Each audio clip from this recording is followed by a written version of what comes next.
Liberty, Liberty, Liberty, Liberty, Liberty. They went down 45-6 to the Oregon Ducks right here on 1080 The Fan in unglorious fashion. They had a decent start to the game, getting out to a little 6-3 lead. They were in the game. No, they weren't. Then Oregon rattled off 28 in the second quarter. 28, is that good? I'd say it's pretty good, especially since neither Alabama or Michigan could score 28. Yikes. I'd say 28 in one quarter is pretty darn good. Look, Liberty had a really good first 10 script. They came out and gave Oregon their best punch, and they went all the way down and scored. And everyone should be excited about that. Good for Liberty. But there was a team that had better coaches, better players, better talent, better execution. And honestly, their backups were more talented than Liberty's guys. Their backups executed at a higher level. Oregon was going to go in and dominate this team, and everyone knew they were going to. And I feel like Oregon wanted to send a message to everyone of like, hey, this year didn't end the way we wanted it to. But this is the culture that we have. We have a culture where when our guys are going to enter the NFL draft, they still stick around and play in these games so that they can show the younger players, the next generation, where they need to build. Oregon beat the tar out of Liberty. It was unfortunate that they couldn't have played a better team in that same bowl game, right? Yeah, and then, that's the thing is, could you have gotten Oregon, Georgia? Could you have gotten Oregon, Penn State? Could you have gotten Oregon, Missouri? Could you have gotten literally any of the other matchups from 6 through 10?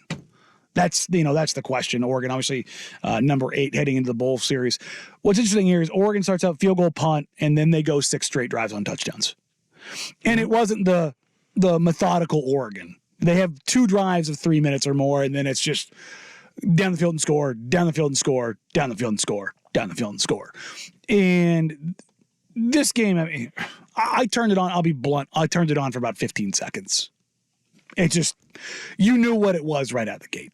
Yeah. And I had to save my energy for what was coming. Well, that was a smart move. But what you saw from this Oregon team is what you saw all year long. And I do think a positive that you have to take away from this game, if you are an Oregon fan, your team does not play down to their opponent. Now, it might be this year specifically, but whenever you played an inferior opponent, you treated them like an inferior opponent, and you beat the brakes off of them. And that's something to be positive about. It is. And the other thing to be positive about is you got to see Bo Nix play one more. That's a cool thing, is that you did get to see Bo Nix go out there and absolutely ball out. I mean, he put on an absolute show. Finishes the game 28 of 35, 363 yards, 5 touchdowns. And with that game, gets his completion percentage back up to have the single season record. I mean, that's why it's not the only reason why he came out, because he doesn't seem to be a guy who cares about records, but the last drive or two, that's exactly what they were doing. They were trying to get it. Dude, well, which is fine. It's fine. And I actually love it because it shows that you're willing to do things for your players. It's the same thing as like in the NFL. A couple of years ago, Seattle had a 3rd or 4th wide receiver, and I can't remember his name off the top of my head, but I remember there was like a minute left in the game. They're up 20 points on Arizona. They call a pass play specifically so they could throw the ball to him so he could get his bonus. Did you see the Gronk one with the Bucks 2 years ago? Right. Yeah, where Gronk's like, "Hey, Tom. What, Gronk? I need one more." What do you mean you need one more? I need one more for my contract. Need one more. All right. And he hits him and he's, "Thanks, Tom. $1 million bonus." But that's perfect, right? And if I'm a player and I see Oregon doing that for Bo Nix, I might be more likely to go to Oregon because they might do the same thing for me. It's little things. Yes. It's little things that matter.